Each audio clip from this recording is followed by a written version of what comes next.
사랑하는 우리 가족 여러분들, 주님의 이름으로 사랑하고 축복합니다. 오늘의 말씀을 함께 나누시겠습니다. 먼저 기도하시겠습니다. 사랑과 은혜가 충만하신 하나님 아버지, 감사합니다. 오늘 하루도 인도하여 주시옵소서. 어느 곳에 있든지 주의 인도하심과 주의 뜻을 따르는 자리에 있게 하여 주시옵소서. 때로는 세상의 유혹과 어려움과 고난이 찾아올지라도 주님께서 붙잡아 주시옵시고 주님의 길을 걸어갈 수 있는 그러한 용기와 그러한 삶이 될 수 있도록 인도하여 주시옵소서. 영적으로 육체적으로 약한 주님의 자녀들이 있습니다. 돌보아 주시옵시고 다시금 힘을 얻어 달려나아가게 하여 주시옵소서. 감사드리며 예수님의 이름으로 기도드리옵나이다. 아멘. 오늘 함께 나누실 말씀은요, 욥기 32장 9절의 말씀입니다. 욥기 32장 9절의 말씀 제가 읽겠습니다. 어른이라고 지혜롭거나 노인이라고 정의를 깨닫는 것이 아니니라. 욥과 세 친구가 계속 변론을 하고 서로 이제 내가 왜 잘못했는지, 하지만 넌 잘못했다 라고 세 친구들이 욥에게 변론하고 또 주고받고 하는 그 가운데 32장에 새로운 인물이 등장하는데요. 바로 엘리후라는 엘리후라는 사람입니다. 그는 욥과 세 친구보다는 아무래도 젊은 사람이었던 것 같습니다. 나이가 얼마나 젊은지 모르지만 엘리후는 그 세 친구들과 욥이 말하는 가운데 그 가운데 옆에 지켜보고 있던 자가 아니었나.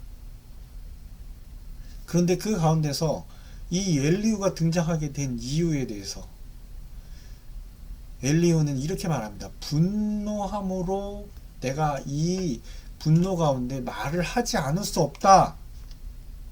그래서 이 부분에 4번씩이나 분노를 발했다라고 합니다. 그 이유가요, 우선 하나님 앞에서 자신의 의롭다고 주장하며 불평을 토로하는 욥을 향하여서, 또 하나는요, 세 친구들을 향한 것인데요, 그들이 적절한 증거를 대지 못하면서 욥을 죄 있는 자로 규정했기 때문이라는 것입니다. 물론 엘리후는 연장자들을 존중하며 지금까지 침묵하며 기다렸다라고 합니다.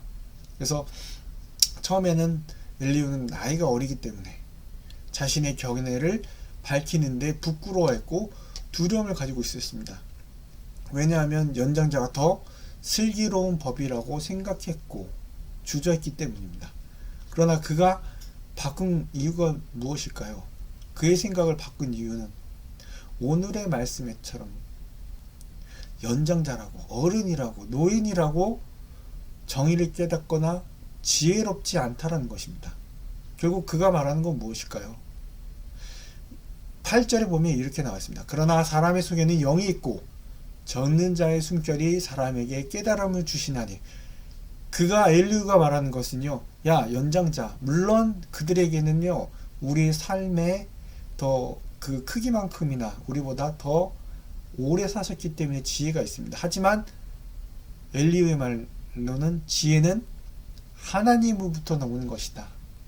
결코 나이 많은 데서 오는 것이 아니라는 점을 깨달았기 때문입니다. 그래서 하나님께서 영감을 받았고 사람 속에는 심령이 있고 젖는 자의 기운이 있기 때문에 곧 우리가 하나님의 형상을 비록 오염이 됐지만 하나님의 형상을 가지고 있고 일반 은혜로서 지혜가 있고 또한 특별 은혜 가운데도 지혜가 있다는 것입니다. 그래서 그들이 욥과 세 친구의 그 대화를 보면서 서로 정죄하고, 그리고 자기는 왜 내가 이렇게 고난을 받아야 되는지 모르는, 하지만 그걸 지켜보던 엘리후 젊은 자의 생각은 결코 너희들이 서로가 잘났다 얘기할 수 없다라는 것을 얘기해 주기 위해서 엘리후가 등장하는 것입니다. 혹자는요 엘리후가 욥기의 저자라고 말할 정도로 엘리후가 이 모든 대화 속에서 중요한 역할을 하고 있다. 전환을 가져오면서요. 그렇게 얘기도 하지만 무엇보다 중요한 것은 젊은이가 보기에 그들의 대가 하나님 앞에 의롭지 못하다는 것을 알았기 때문입니다. 때로는 나이 많은 사람, 어르신들, 연장자, 그리고 많이 알고 있는 사람들이 지혜롭긴 합니다. 하지만 그 생각에 사로잡히다 보면 어떻게 됩니까? 꽉 막힐 수밖에 없다는 거죠. 내가 한 것이 모든 옳다라고 생각할 수 있는 잘못된 길을 갈 수 있다는 것입니다. 결국엔 엘리후가 말하고자 하는 것, 하나님을 경외하는 것이 우리가 할 수 있는 것, 우리가 해야 한다는 것, 하나님 앞에 의롭다 말할 수 있는 사람은 없다라는 걸. 그러므로 하나님 앞에 우리는 죄인이고 그 앞에 항상 우리는 경외함으로 서 있어야 된다는 것이죠. 내가 잘났다가 아니라 내가 이 고난 속에 있을지라도 하나님을 두려워하고 경배할 수 있는 자. 물론 하나님은 사랑이 많으시고 하나님 자비로우신 분이지만 그럼에도 우리가 잊지 말아야 될 것, 우리가 항상 주님을 향해서 해야 할 자세는 경외의 자세입니다. 경배하고 하나님 앞에 두려움 가운데 내 자신을 돌아볼 수 있는 것. 그럴 때에 우리가 다시금 우리 스스로를 돌아볼 수 있다는 것입니다.